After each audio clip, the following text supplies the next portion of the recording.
생각하라 생각의 힘이라는 말씀의 제목으로 거룩하신 하나님 말씀 전하겠습니다.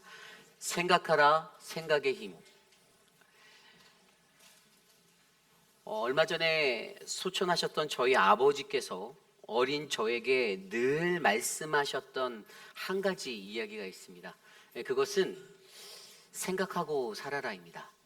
생각하고 살아라. 제가 생각을 잘 안 해서 저희 아버지가 그런 말씀을 하셨을까요? 아버지는 항상 저를 볼 때마다 사람은 늘 생각을 하고 살아야 된다라고 가르쳐 주셨습니다. 우리가 이 땅에 살면서 우리는 누구나 자신이 가지고 있는 생각과 자신의 뜻과 자신의 의지를 가지고 인생을 살아가지요. 그러나 우리가 살아가는 우리의 인생이란 자리는요, 한 번 생각하고 또 생각하고 또 생각하는 거듭되는 생각의 자리에서 가장 남들이 신뢰할 만한 믿음의 행동으로 이 땅을 살아가야 하는 존재임을 저와 여러분들이 기억하셔야만 합니다. 저희 아버지께서는 제가 경솔하여서 실수할까봐 한 번 더 생각하고 또 되짚어 생각하는 그 생각의 훈련을 제가 어릴 적부터 늘 제게 말씀으로 가르쳐 주셨습니다. 여러분, 우리가 이 땅을 살아갈 때 생각이라는 것이 얼마나 중요한지 여러분들은 잘 알고 계실 것입니다. 우리가 잘 알고 있는 간디가 이런 말을 했어요. 인간이란 자신의 사고가 그대로 드러나는 형상이다라고 말합니다. 이게 무슨 말입니까? 우리 인간 스스로가 가지고 있는, 내가 갖고 있는 이 생각의 사고대로 내 행위가 드러나게 되어져 있다라는 말이에요. 내가 생각하는 것이 지금 내 삶의 모습에 반영된다는 것을 의미하고 있습니다. 그러므로 여러분, 우리는 우리의 이 땅에서 살아가는 우리의 인생의 시간에 이 생각이 얼마나 중요한지, 생각이 얼마나 귀한 힘인지, 우리의 생각이 우리의 현실을 결정하는 그러한 밑거름이 됨을 기억하셔야만 합니다. 그 19세기 후반에 사실주의 문학가의 거장이라 불리는 독일 태생의 스위스 작가, 바로 고트 프리트 켈러라는 사람이 있습니다. 그런데 그 사람이 생각에 관해서 이러한 말을 해요. 오늘 생각의 씨를 뿌리는 사람은 내일은 행동이라는 열매를 맺고 모레는 습관이라는 열매를 거두게 될 것이며, 나아가 성격을 형성하게 되고 결국은 자신의 운명을 결정하게 될 것이다. 그렇습니다. 오늘 저와 여러분들이 뿌리는 이 생각의 씨앗이 저와 여러분 우리의 삶의 행동의 열매를 맺고 습관이 되어지고 거듭하여 우리의 성격이 되고 우리의 운명을 결정짓는 그러한 밑거름이 되심을 기억하시기를 부탁드립니다. 오늘 그러한 마음 안에서 우리가 이 생각에 대해서 함께 생각해 보려 해요. 제가 이 생각에 관해서 생각할 때 한 가지 굉장히 중요한 사람이 떠올랐어요. 그 사람은 나폴레온 힐이라는 사람입니다. 이 사람이 썼던 책이 그 Think and Grow Rich라는 책이에요. 한국말로 번역하면 생각하라 그리고 부자가 되라라는 책입니다. 이 생각을 하라라는 것에 대해서 이 사람이 강조하는데, 이 사람이 이 책을 쓰기까지, 이 사람은요, 버지니아 태생의 세계적인 그 성공학자예요. 성공학이라는 거 처음 들어보셨죠? 어떻게 하면 인생에서 부를 얻고 성공할 수 있는가를 연구하는 사람이에요. 이 성공학자로 유명한 사람인데, 이 사람이 변호사 출신이거든요. 법을 공부하고 그렇게 살았는데, 이 사람이 자신의 인생 가운데서 굉장히 중요한 한 사람을 만나게 되었어요. 그리고 이 생각이라는 것에 대해서 조명하게 되었어요. 그 사람이 누구냐 하면 저와 여러분이 너무나도 잘 알고 있는 앤드류 카네기라는 사람입니다. 여러분, 앤드류 카네기가 누구입니까? 그 사람은 19세기 미국 산업계의 거장입니다. 우리가 잘 알고 있는 존 데이비스 락펠러와 같은 그 이 땅에서 미국의 가장 유명한 철강 회사를 세워서 이끌었던 그러한 사람이에요. 그런데 이 사람이 자신의 어린 시절의 삶을 그에게, 나폴레옹 힐에게 들려줬는데 그가 이 이야기를 듣고 감동을 받아요. 이것이 무엇이냐 하면, 자신이 어렸을 때 어머니와 함께 식료품 가게에 갔어요. 그리고 그 가게 앞에 놓여져 있는 여러 가지 과일들을 보다가 너무 체리가 맛있게 열매 맺은 걸 보고 체리가 너무 먹음직스러워서 그것들을 이렇게 멀뚱멀뚱 가만히 서서 아무 말도 않고 가만히 쳐다보는 거예요. 근데 그 주인 아저씨가 엄마가 장 보는 사이에 와서 그 아이에게, 우리 힐에게, 네가 먹고 싶으면 먹고 싶은 만큼 한 주먹 집어서 먹어도 돼라고 허락을 해줬어요. 근데 그 얘기를 듣고도 이 아이가 가만히 있는 거예요. 아무런 표정도 바뀌지 않고 체리만 뚫어지게 쳐다보며 가만히 있습니다. 그래서 나중에 엄마가 모든 장을 다 보고 딱 나왔는데 그 아저씨가 너에게 먹으라고 했는데 왜 이걸 안 먹어라고 엄마가 물어봤어요.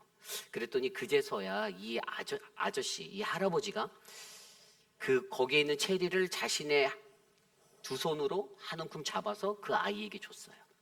그리고 힐이 그것을 받았습니다. 그리고 그렇게 집에 돌아갔는데 엄마가 다시 한번 물어보는 거예요. 근데 너 왜 요동하지 않고 가만히 있었어? 왜 그때 바로 짚지 않았어?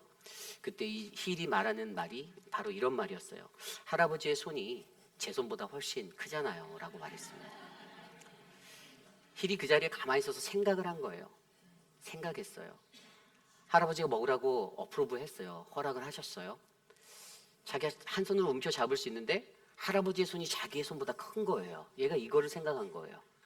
생각하고 또 생각하니까 그래, 입 다물고 가만히 있으면 할아버지가 두 손으로 집어주겠지. 여러분, 생각이라는 것이 이렇게 중요합니다.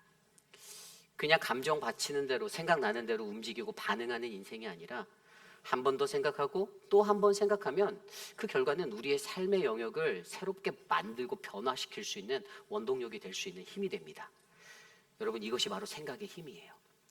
그래서 오늘은 우리가 이 생각의 힘에 대해서 얘기를 나누어 보려고 해요. 여러분, 우리가 시편 말씀을 통해서 시편 103편 말씀은 다윗의 시라고 표제되어져 있는 시입니다. 다윗은 자신의 인생을 살며 이 땅의 모든 산전수전을 다 경험한 인물이에요. 그가 산전수전 공준전까지 경험한 뒤에 자신의 느지막한 나이에 그때 이 시편 103편을 지으면서 우리가 어제 말씀을 통해 무엇을 배웠죠? 내 영혼아 송축하라. Bless the Lord, O my soul. 내 영혼아 주를 송축하라라고 고백합니다. 그리고 우리가 그 송축의 이유, 더 깊이 있는 하나님의 축복을 얻기 위해서 내가 주님 앞에 송축하기 위해서 내가 어떻게 살아가야 할까? 나 개인에게 미쳤던 하나님의 복이 있고 공동체에 주신 복이 있음을 그가 고백하고 그리고 이어지는 말씀이 바로 오늘 말씀이에요. 그리고 그 말씀에 이어서 우리는 이 땅에서 진정한 복을 누리기 위해서 어떻게 해야 하는가? 우리는 생각해야 한다는 것이에요. 오늘 다윗은 그 이야기를 저와 여러분 우리에게 나누어 주려 합니다. 오늘 우리에게 주시는 이 귀한 은혜의 말씀 안에서 저와 여러분의 삶을 되돌아보고 오늘 내 삶에 하나님의 진정한 복, 그 축복, 그리고 내 영혼이 송축하는 그 송축의 이유를 발견하고자 한다면 오늘 내가 어떻게 살아가야 하는지, 내가 무엇을 생각해야 하는지 하나님이 주신 말씀 안에서 3가지 정도로 함께 나누어 보고자 합니다. 오늘 첫 번째로 생각하라, 생각의 힘. 첫 번째는 저와 여러분 우리의 인생을 생각하라입니다. 인생을 생각하라. 오늘 말씀 15절, 16절 말씀입니다. 인생은 그날이 풀과 같으며 그 영화가 들의 꽃과 같도다. 그것은 바람이 지나가면 없어지나니 그 있던 자리도 다시 알지 못하거니와. 아멘. 다윗이 자신의 인생을 되돌아보며 인생에 관해서 이렇게 정의 내립니다. 인생은 그 사는 날이 풀과 같아. 인생의 그 영화는 들의 꽃과 같아. 그리고 그것들은 바람이 불면 그 꽃은 떨어져 다시 돌아올 수 없는 사라지는 것이 될 것이야. 아멘. 여러분, 다윗의 이 표현을 바라보며 다윗이 그의 인생을 어떻게 묵상했다라고 여러분들은 느끼십니까? 여러분들 다윗의 인생이 기억나십니까? 어린 시절에 이새의 8째 아들, 막내 아들로 태어났습니다. 위에 7명의 형들이 있었어요. 형들은 아버지가 목자로 살아가는데 이 목동의 일들을 하기가 너무 싫었으니까 항상 그 일은 막내 아들 다윗의 몫이었습니다. 그리고 그 형들과 있었는데 목자로서 목동으로서의 인생을 살다가 어느 날 블레셋과의 전투에서 골리앗이라는 아주 거대한 그 장수를 물맷돌로 단번에 쓰러뜨리는 그 승리의 주역이 됩니다. 한순간에 어린 목동에서 그는 절세의 영웅으로 그의 삶이 변화됐던 그러한 인생을 살게 되었습니다. 그런데 그 삶이 거기에서 멈추나요? 아니에요. 하나님께서는 사무엘상에서 나와 있는 대로 그에게 기름을 부어서 어떻게 하십니까? 이스라엘의 왕으로 세우십니다. 처음엔 유다의 왕이 되고 나중에는 북이스라엘까지 통합왕이 되어서 나라를 다스리게 하죠. 그런데 그렇게 좋은 일만 있었던 건 아니에요. 왕이 된 때에 그는 배신을 경험하게 되죠. 군대 장관 요압이 그를 배신합니다. 그의 아들 압살롬이 그를 배신합니다. 그는 배반의 자리에서 상처를 입고 도망하는 쫓기는 인생으로 전락하게 되고 광야로 나아갑니다. 그러한 인생 가운데서 멈추지 않고 하나님이 그를 지켜주셔서 그는 어떻게 됩니까? 그는 다시 왕의 자리로 되돌아오는 은혜에 서게 되죠. 여러분, 이것이 다윗의 인생입니다. 물론 그 안에 밧세바를 범하였던 범죄의 자리도 있었고요. 정말 그냥 간단하게 말하면 그의 인생은 놀이공원의 롤러코스터와 같은 그러한 버라이티한 인생이었습니다. 여러분, 저와 여러분 우리의 삶 가운데 다윗을 바라보며 다윗이 자신의 인생을 회고하여 돌아볼 때 자신에게 비춰지는 인생은 허무한 것이다라는 거예요. 아무것도 아니구나. 이 인생이라는 게 별거 없구나 라는 그것을 그의 마지막의 자리에서 그는 고백하고 있습니다. 여러분, 인생의 허무함을 바라보실 수 있습니까? 아닌데 여전히 내 인생은 값진데, 맞습니다. 여러분들의 인생은 값져요. 그런데 더욱더 중요한 거는 그 인생은 여전히 허무함이 존재하는 자리라는 거예요. 얼마 전에 제가 2월 달에 있었던 한 사건에 관한 신문 기사를 봤습니다. 중국계 미국인으로 알려져 있는 그 포모 그룹의 엔젤라 차오 아십니까? 엔젤라 차오.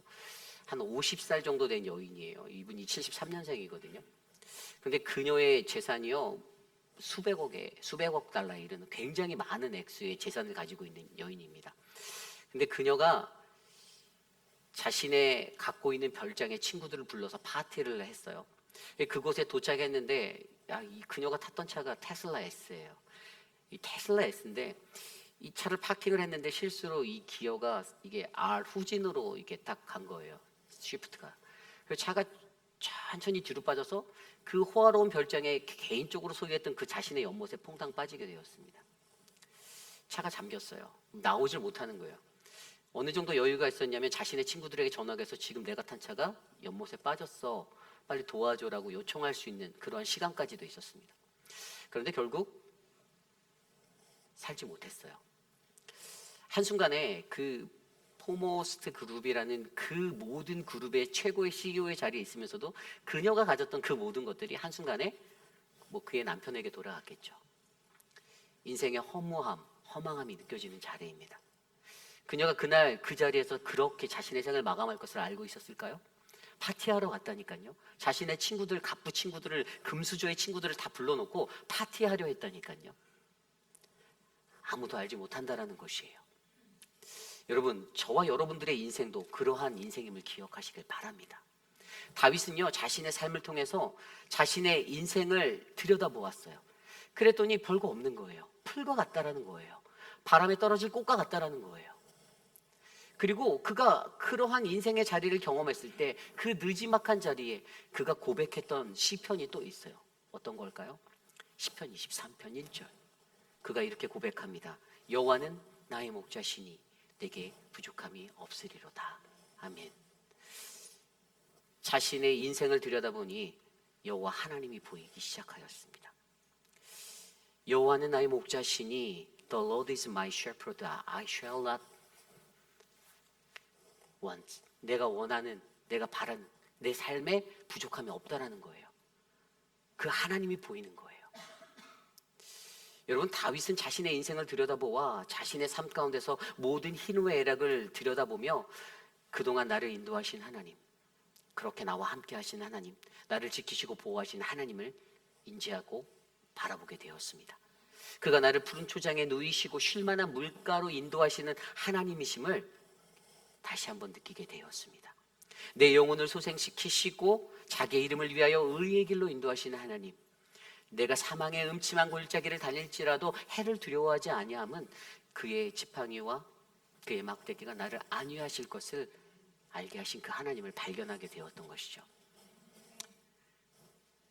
여러분, 그렇습니다.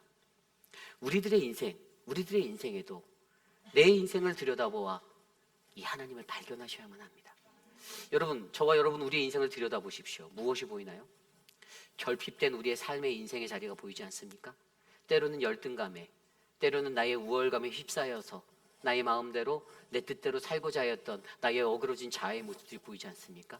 늘 결핍해서 다 가진 듯 하지만 그래도 한편에 무언가 또 허전한 무언가 때문에 또 노력하고 또 열심히 땀 흘리고 또 욕심을 부렸던 그 인생들이 떠오르지 않습니까? 인간의 삶은 누군가와 함께하는 그러한 인생인데 나 자신의 결핍으로 말미암아 우리의 관계가 어그러지고 때로는 불행하다라고 느끼는 그 자리, 우울해지기까지 하는 그 자리, 그것들이 느껴지지 않으십니까? 여러분, 그러한 인생의 자리들을 저와 여러분들이 들여다보시고 그러나 그 부족한 자리를 유일하게 채우실 수 있는 우리 하나님을 발견하시기를 부탁드립니다.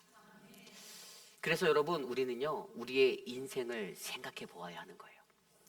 다윗이 그래서 그러한 것을 통해서 고백하잖아요. 내 영혼아 여호와를 송축하라. 자신의 인생을 들여다보니 그 하나님이 보입니다.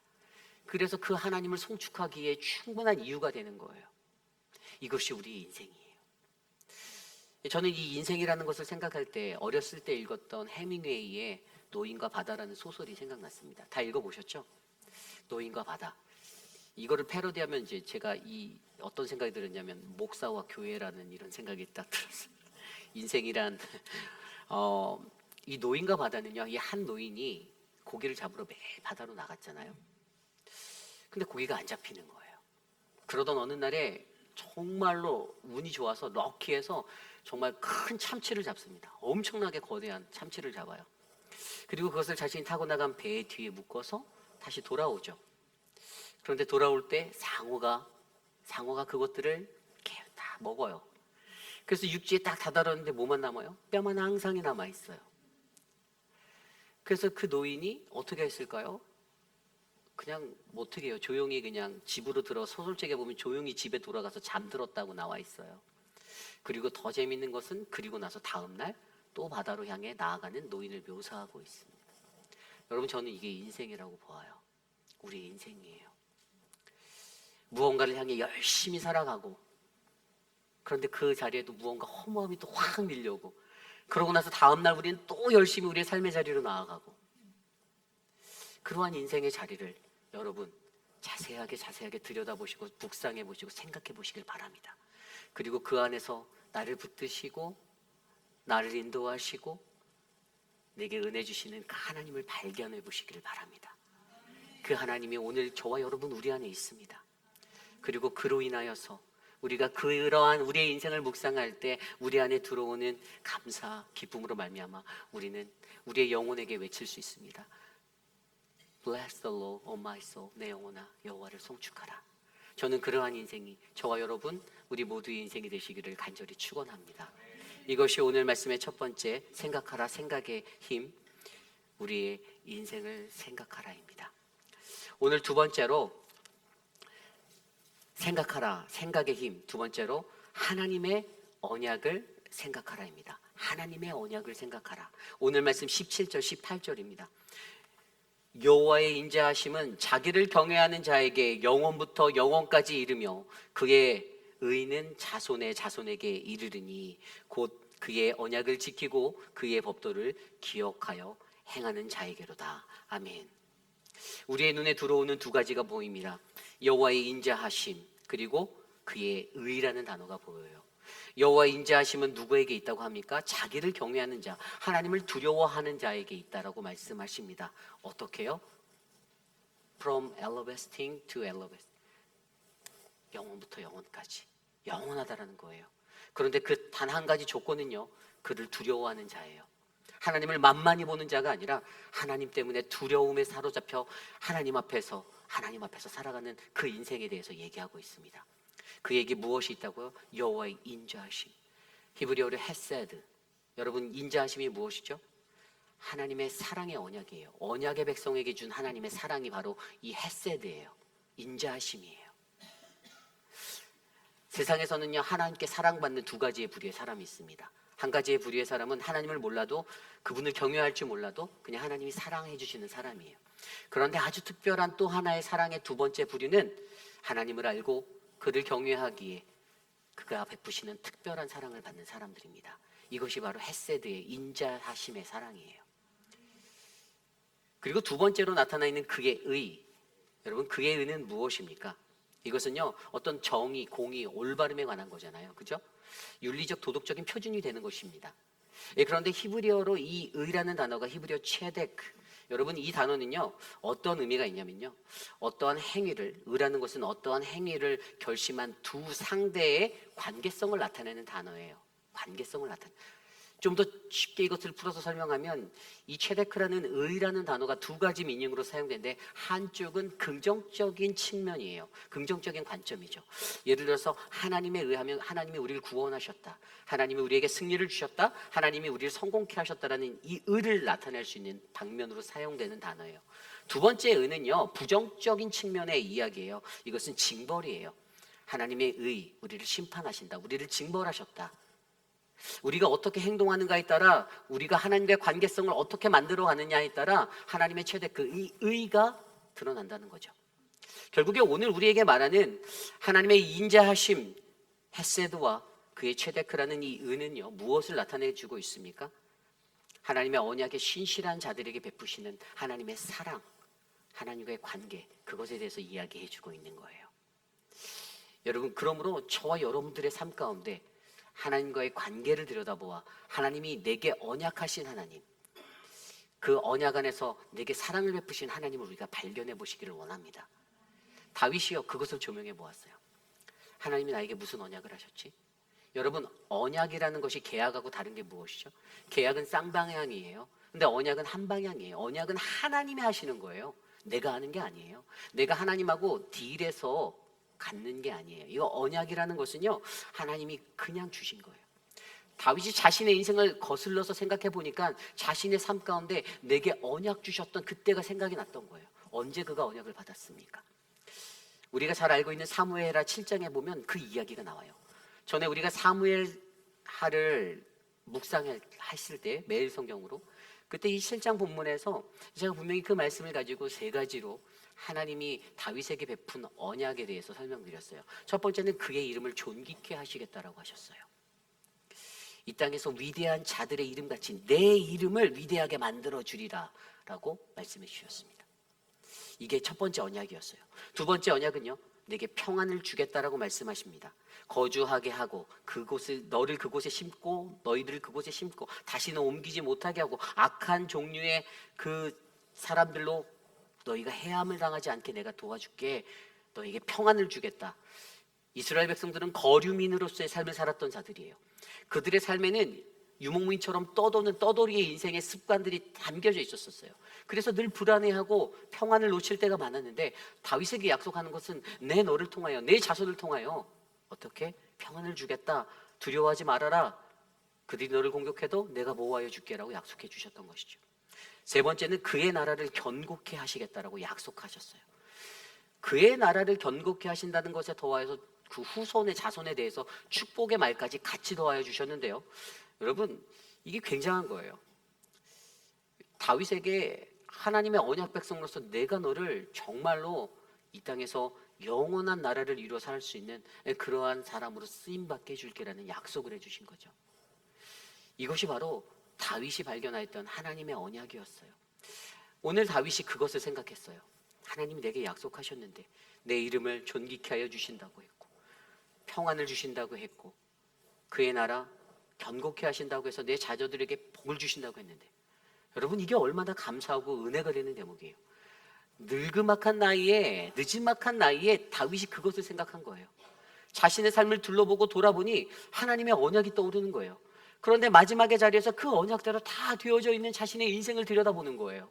그것이 생각나는 거예요. 그러니 그걸 무엇을 느끼게 합니까? 하나님의 날 사랑하신다라는 것을 느끼게 하는 거죠. 하나님의 사랑이 느껴져요. 하나님의 사랑이 지금 나를 어떻게 덮고 있는지 그 약속에 근거하여서 그것들을 경험하고 느끼게 되었다라는 것입니다. 그런데 여러분, 그에게 약속을 주었을 때요 다윗이 어떻게 했을 것 같습니까? 하나님이 약속을 여기까지만 딱 세 가지 준 게 아니라 하나님이 굉장히 임팩트 있는 약속을 하나 더 하셨는데, 그게 뭐냐면 네가 죄를 지면 매와 채찍으로 내가 너를 징계할 거야. 그러나 사울처럼 하나님의 은총을 거둬가진 않을게라고 약속했어요. 이게 그래서 엄청난 약속이 되는 거예요. 하나님의 언약이 다윗에게는 엄청났던 거예요. 사울이 자신의 교만에 빠져서 악한 길을 걸었을 때 하나님의 영을 거두어 가셨잖아요. 그런데 다윗에게는 그러한 것들을 하지 않겠다라고 약속하고 너와 내 나라와 내 자손이 영원히 보존될 거라는 이 영원의 의미를 그에게 더하여 주셔요. 그래서 다윗의 언약이 굉장히 의미 있는 언약이 되는 거예요. 다윗이 그것을 묵상합니다.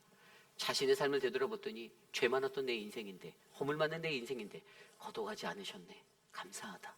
감사하다. 그래서 Bless the Lord, O my soul, 내 영혼아 주를 송축하라라고 그가 노래하는 거예요.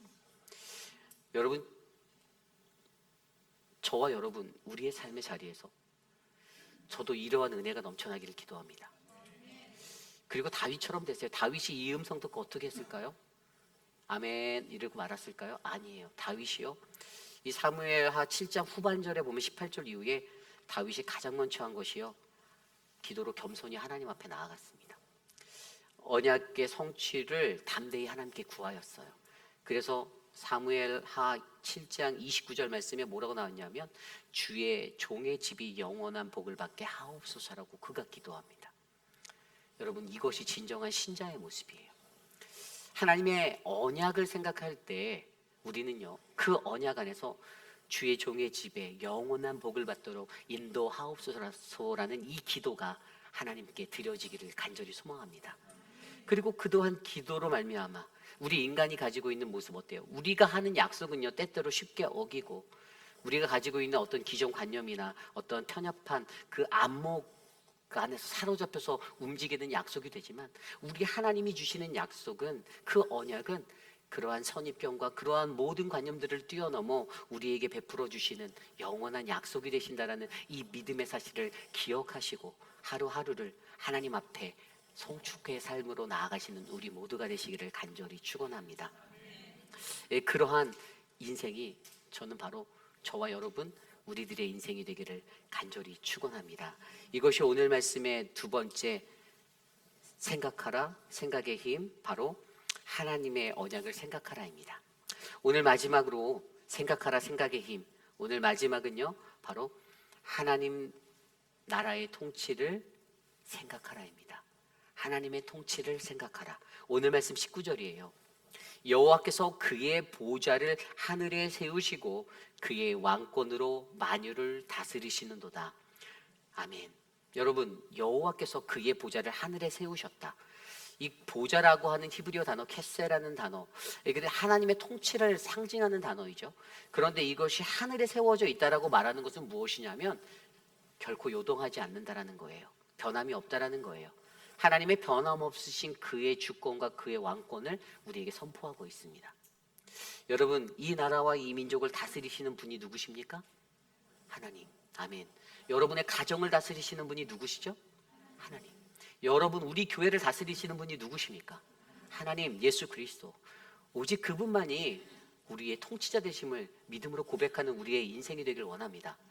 내 삶을 누가 다스리나를 고민하셔야 돼요. 하나님의 통치를 생각해보고 생각해 보셔야 해요. 내가 다스리는 것이 아닌 하나님이, 우리 하나님이 나를, 나의 가정을, 우리의 교회를, 이 사회를, 이 나라와 이 민족을, 모든 열방을 다스리신다라는 그 믿음의 성찰을 우리가 이루셔야만 합니다. 이 다윗이요, 그러한 하나님의 통치를 경험했잖아요. 다윗의 인생을 간단하게 설명드리면요, 사무엘상 16장에 기름 부음을 받게 되죠. 사무엘 선지자를 통해서 이새에게 찾아가서 그 8아들 면접을 다 봤는데 7명을 딱 보여주는데 이게 다냐? 아니요, 우리 막내 아들이 저기서 양치고 있어요. 빨리 불러와라. 그래서 기름 부음을 받습니다. 이게 사무엘상 16장에 나오는 이야기예요. 그리고 어떻게 됩니까? 블레셋의 그 장수였던 골리앗을 이기고 사울의 총애를 받죠. 사울의 사랑을 받아요. 처음엔 사울의 사랑을 받았어요. 그랬다가 사울이 질투로, 자신의 교만으로 휩싸여서 어떻게 됩니까? 핍박하죠. 그래서 도망 다녀요. 쫓기는 인생이 되어요. 그리고 사무엘하 2장으로 넘어가면 그가 유다의 왕이 돼요. 그래서 유다의 왕이 돼서 유다를 다스리게 됩니다. 거기서 멈추지 않아요. 그 뒤로 넘어가면요, 이스라엘의 왕이 되는 장면이 사무엘하 5장에 나오고요. 그리고 그 뒤에 우리가 가면은 요압이라는 군대 장관과 자신의 사랑하는 아들 압살롬에게 배반당하여 다시 도망하는 그러한 인생들이 쭈루룩 나옵니다. 그러다가 사무엘하 19장에 가면 다시 왕으로 쿠데타를 정리하고 제자리로 돌아오게 되는 다윗의 인생의 이야기가 나오죠. 그 모든 것들을 바라보니 다윗에게 느껴지는 게 하나님이 자신의 삶을, 내 나라를 통치하고 있다는 것을 그가 발견하게 된 거예요. 그가 범죄도 했어요. 중간에 사무엘하 11장에 가면 밧세바를 범하였던 범죄도 하였어요. 도무지 이 세상 같으면 다시는 안 써질 것 같은 세상인데 하나님이 다시 들어 사용하여 주셨어요. 그가 회개하니 그 인생의 원리 가운데서 그는 하나님의 통치하심을 경험하게 됩니다. 하나님이 내 삶을 만지시는구나. 하나님 나를 다스리시는구나. 그래서 사무엘하 5장 12절 말씀에 다윗이 이렇게 고백해요. 다윗이 여호와께서 자기를 세우사 이스라엘 왕으로 삼으신 것과 그의 백성 이스라엘을 위하여 그 나라를 높이신 것을 알았더라. 아멘. 하나님의 통치하심이 오늘 내 삶에 이 나라와 이 민족 가운데 역사하고 있다는 것을 그는 깨닫게 되었습니다. 여러분, 저와 여러분 우리의 삶 속에서도요, 바로 하나님의 통치하심을 생각하는 우리들이 되길 원합니다. 하나님이 어떻게 내 삶에 역사하시고 어떻게 내 가정에, 어떻게 내가 일하는 삶의 현장의 터전에서 어떻게 이 나라와 이 민족 가운데 역사하시는지를 우리가 들여다보아야 해요. 수많은 역사적 인물들이 그 역사를 만들었던 것이 아니라 가스 히스토리 하나님의 역사가 오늘날 우리 가운데 펼쳐지고 있음을 우리는 발견하셔야 됩니다. 이것이 바로 하나님의 나라의 통치예요. 그래서 저와 여러분 우리의 삶 가운데 하나님의 통치를 생각하면 생각할수록 변함없으신 하나님, 어제나 오늘이나 내일도 여전히 변함없는 그 하나님을 우리가 느끼게 되고 경험하게 돼요. 내가 주님만을 신뢰하고 내가 주님만을 의지하고 내가 이 길을 걸어가겠습니다라는 그 믿음의 삶을 저와 여러분들이 살아내시기를 간절히 축복합니다. 이것이 오늘 말씀의 마지막 생각하라, 생각의 힘, 바로 하나님의 통치를 생각하라입니다. 여러분, 오늘 말씀을 마무리하면서 이 다윗이 20절과 22절 사이에 어떻게 말합니까? 능력이 있어 여호와의 말씀을 행하며 그의 말씀의 소리를 듣는 여호와의 천사들이여 여호와를 송축하라. 여호와의 천사들이여 여호와를 송축하라로 말해요. 어제 말씀에서는 내 영혼에게 부르짖어서 내 영혼아 여호와를 송축하라. 나에게 주신 은혜를 생각했고 공동체에게 주신 은혜를 생각했죠. 그리고 내 영혼아 여호와를 송축하라라고 말했어요. 그리고 나서 오늘 말씀에서는요, 천사들, 하늘에 있는 천사들에게 여호와를 송축하라라고 말해요. 그리고 그 뒤에 말씀에 뭐라고 나와 있습니까? 그에게 수종들며 그의 뜻을 행하는 모든 천군이여 여호와를 송축하라.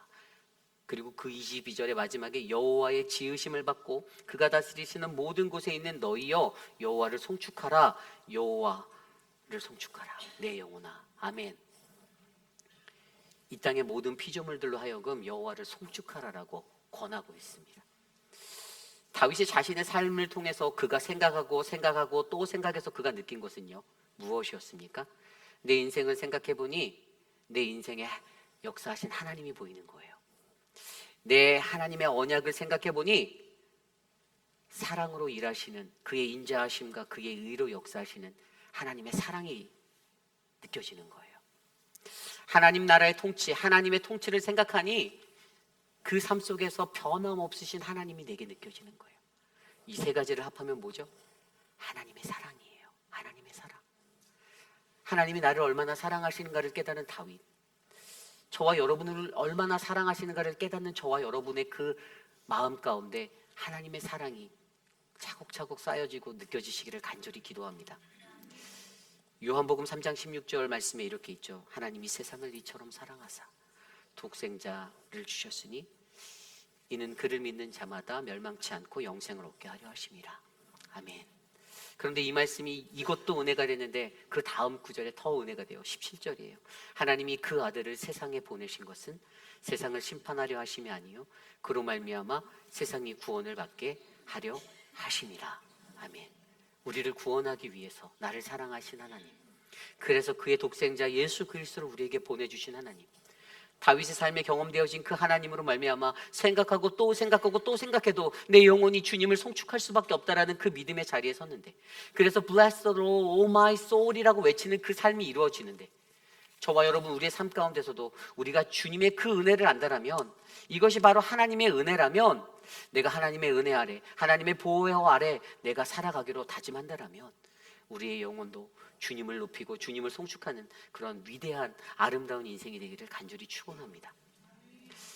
앞서 제가 말씀을 마무리하며 앞서 제가 소개해드렸던 그 책 있잖아요. 그러니까 Think and Grow Rich라는 생각하라 그리고 부자가 되어라라는 이 책. 이 저자가요 506명이라는 그 사람들을 이렇게 연구를 했어요. 그의 삶에 영향을 주었던 사람이 아까 제가 앤드류 카네기라고 했잖아요. 그 이야기를 들었는데 나중에 그가 그를 찾아가요. 그리고 그가 물어봐요. 어떻게 하면 내가 이 땅에서 이 부를 얻을 수 있을까요? 어떻게 하면 내가 부자가 될 수 있죠? 라는 것을 말했더니 앤드류가 자신의 이 이야기를 전해주면서 그에게 했던 말이 뭐라고 말했냐면 이 부라는 것은, 이 돈이라는 것은, 이 물질적인 것은 신체적으로나 정신적으로나 자유를 위해 필수적인 것이긴 하지만 그런데 세상을 내가 살아보니 어떤 사람들에게는 그들이 부요함을 느끼기 위해서는 변치 않는 우정이 필요하고 또 화목한 가족관계가 필요하고 인간관계가 필요하고 우리의 삶에 어떤 내적인 조화, 다른 사람들을 이해하고 공감하는 내적인 조화가 너무나도 필요한데 그런데 이 땅에 많은 사람들은 자신의 판단하에서 이것들을 놓치고 그냥 물질적인 부만 쫓아 살아가는 것들이 안타깝다라는 거예요. 그래서 그의 말에 그가 감동을 받고 그가 마지막으로 제안했던 게 너가 너의 인생을 살며 이 세상에서 부를 얻은 사람들, 성공한 사람들을 찾아가 만나. 그래서 그가 506명을 찾아가서 만나서 인터뷰하고 썼던 책이 바로 그 책이고요.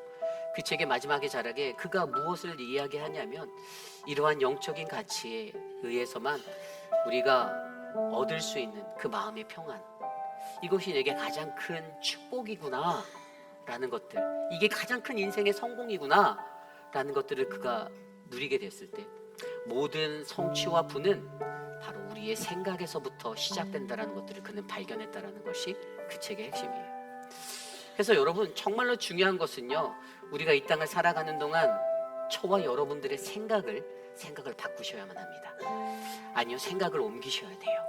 세상으로 내 삶에 집중되어진 다른 부와 명예로 옮겨져 있는 그러한 생각의 자리가 아니라 나를 위해 십자가를 지신 예수 그리스도께로 내 생각의 자리를 옮기고 내 인생을 생각해보고 또 생각해보고 되돌아보며 그 안에서 역사하시는 하나님을 만나고 내 삶에 언약하신 변치 않으신 그 언약으로 나를 영원히 내가 너를 채찍질하고 벌하기는 하겠지만 내가 나의 영을 너에게서 옮기지 않겠어라는 그 언약의 자리를 믿음으로 굳게 믿고 걸어나가는 아름다운 인생의 자리가 저와 여러분의 자리가 되기를 원합니다.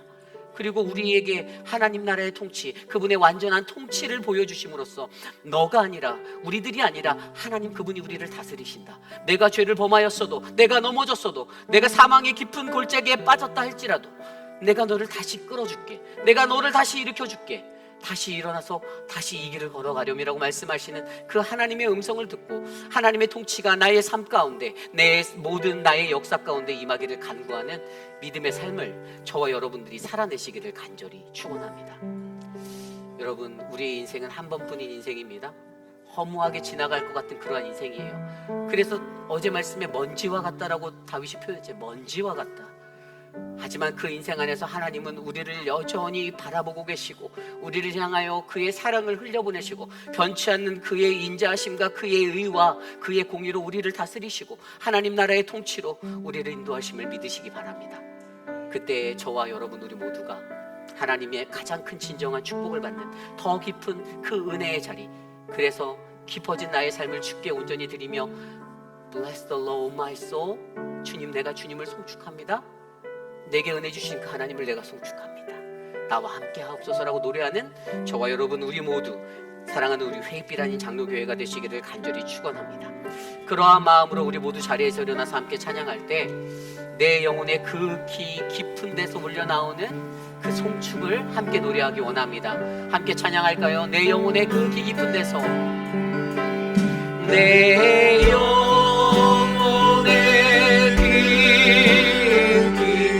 깊은 데서 맑은 가락이 흘려나네.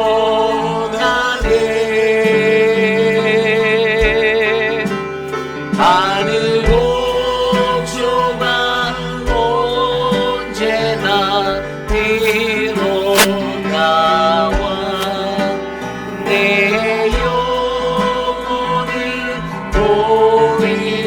사네. 다시 한번 찬양합니다. 내 영혼의 극기, 내 영혼의 깊이 맑은 가락이 흘려나네. 하늘 곡조가 언제나 울려나와, 하늘 곡조가 언제나 흘려나와. 내 영혼을 보리 산에 평화로다.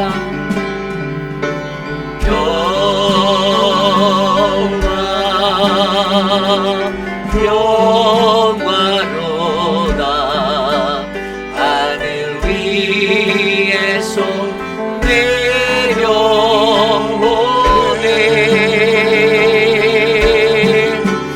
그 사랑의 물결이 영원토록 내 영혼을 덮이소서. 내 맘속에 솟아난 이 평화는, 내 맘속에 솟아난 이 평화는 힘이 드신 보배로다.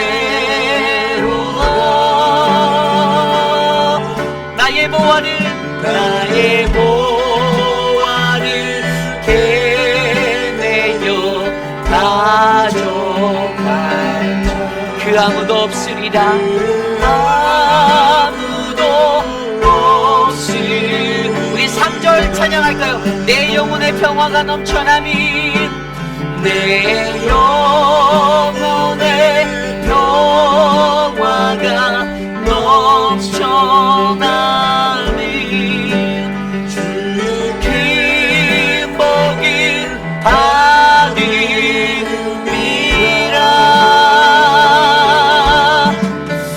내가 주야로 주님과 함께 있어 내 영혼이 편히 쉬네. 평화로다. 평화. 아멘. 여러분 믿으십니까? 하늘 위에서 내려 그분의 사랑의 물결이 우리를 향하여 쏟아집니다. 그 사랑의 물결이 영원토록 내 영혼을 덮이소. 우리 4절 찬양할까요? 이 땅 위에 험한 길 가는 동안, 이 땅 위에 험한 길 가는 동안 참된 평화가 어디 있나? 참된 평화가 어디 있나? 우리 주 예수를 우리 모두 다 예수를 평화를 누리겠습니다. 평화를 누리겠네. 평화로다. 우리 두 손 높이 들고 찬양합시다. 평화로다. 하늘 위에서 내려오네. 그 사랑의 물결이 영원토록 내 영혼을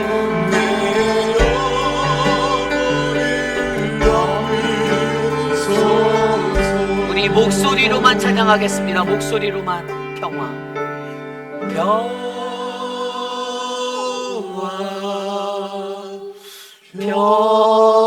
평화로 하늘 위에서 내려오네. 하늘 위에서 내려오네.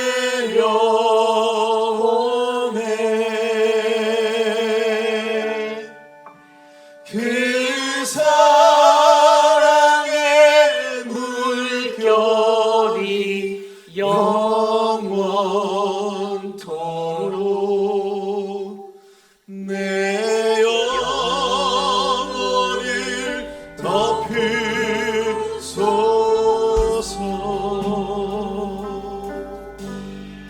그렇습니다. 우리의 영혼의 그 깊은 데서 하나님의 평강이 저와 여러분 우리 모두의 마음의 생각을 지키실 줄 믿습니다. 우리가 우리의 마음의 깊은 곳에서 우리의 모든 영혼을 다해 내 속에 있는 모든 것들, 내 생각과 내 오장육부, 내 모든 삶의 모든 것들을 통해 주님을 송축하기 원합니다. Bless the Lord, O my soul. 내 영혼으로 주님을 찬양하기 원합니다.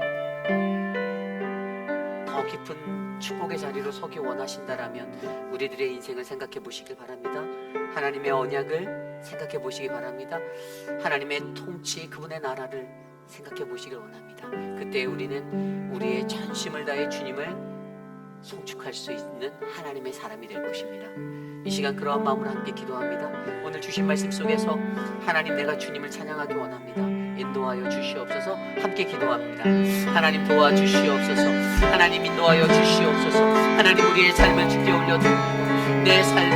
내 삶을 주께 드립니다. 우리의 삶을 깊이 있게 생각하며 하나님의 언약을 깊이 있게 생각하며 하나님의 통치, 하나님의 나라를 생각하며 주님 앞에 나아갑니다. 하나님, 나를 지키시고 내게 은혜 주시고 내게 베푸신 하나님의 사랑, 하나님 잊지 못할 그 은혜, 하나님 그 은혜 앞에서 주님을 의뢰합니다. 주님 영광 받아 주시옵소서. 하나님 높임 받아 주시옵소서.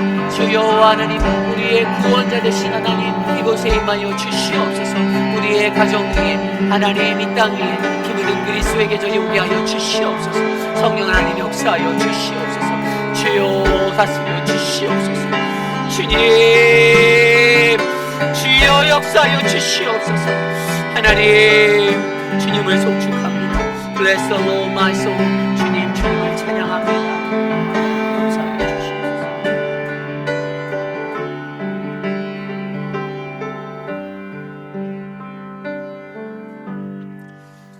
참으로 존귀하신 하나님, 주님이 베푸신 그 은혜에 감사드립니다. 하루를 살아도 하나님 주위를 아무리 둘러봐도 모든 것이 다 하나님의 은혜입니다. 하나님이 여전히 날 사랑하시고 하나님 내게 인자와 주의 의를 베푸시며 하나님 푸른 초장으로 날 인도하시는 하나님의 통치를 바라보게 하시니 감사합니다.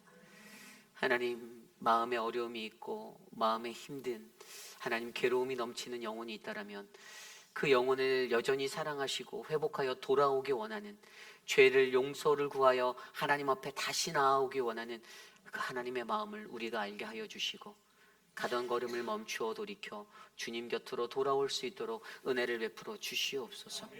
사랑하는 우리 강순복 집사님, 하나님 그 삶에 은혜를 베풀어 주시고 하나님 꼬깃꼬깃 주님께 드리는 예물로 한두 푼 하나씩 모았던 그것들을 하나님 선교 헌금으로 드렸사오니 하나님 그 마음에 하나님의 크신 복을 내려 주시옵소서. 이모님을 돌보고 살아가는 동안 육신의 연약함으로 아프지 않게 그 마음에 평화가 넘치게 하나님 안아주시고 붙잡아 주시옵소서. 사랑하는 우리 김영순 장로님, 남편 라멘 제이 라빈스를 위하여 기도합니다. 탈장 수술을 해야 합니다. 하나님 집도하는 집도의와 모든 의료진들에게 은혜를 주시고 하나님 고통을 이기고 다시 회복하여 건강하게 이곳에 나와 함께 예배할 수 있는 축복을 베풀어 주시옵소서. 사랑하는 우리 한현숙 집사님, 하나님 그 마음에 하나님의 평화를 주시고 호흡하는 것이 힘들어 하나님 정말 어려운 그 삶을 걷고 계신데 몇 번이고 살려주신 그 하나님께서 이번에도 살려주셔서 더 큰 은혜로 살아갈 수 있도록 하나님 붙잡아 주시옵소서. 사랑하는 우리 이영미 집사님, 이제 몇 주 뒤면 정든 터전을 떠나야 합니다. 하나님 고향으로 돌아가는 던에게 그 삶의 길에 모든 축복을 열어주시고 우리 이영미 집사님 그곳에서 만날 자는 만나고 피할 자는 피하는 만남의 축복을 허락하여 주셔서 귀한 신앙인의 삶, 변치 않는 기도의 자리, 믿음의 삶 하나님 끝까지 이루도록 인도하여 주시옵소서. 지금은 우리 구주 예수 그리스도의 무한하신 은혜와 그 크신 하나님의 사랑하심과 성령 하나님의 감화감동 교통하심의 역사가 우리들의 인생을 바라보고 생각하며 내게 주신 언약을 생각하며 하나님의 통치하심을 생각하며 주님, 내가 주님을 송축하기 원합니다. 내 영혼이 주님을 송축하겠습니다. 나를 인도하옵소서라고 고백하는 사랑하는 우리 회입길 아닌 장로교회 성도님들, 오늘 이곳에 나와 주께 예배드리는 믿음의 권속들 머리머리 위에 지금으로부터 영원토록 함께 하시기를 간절히 축원하옵나이다. 아멘.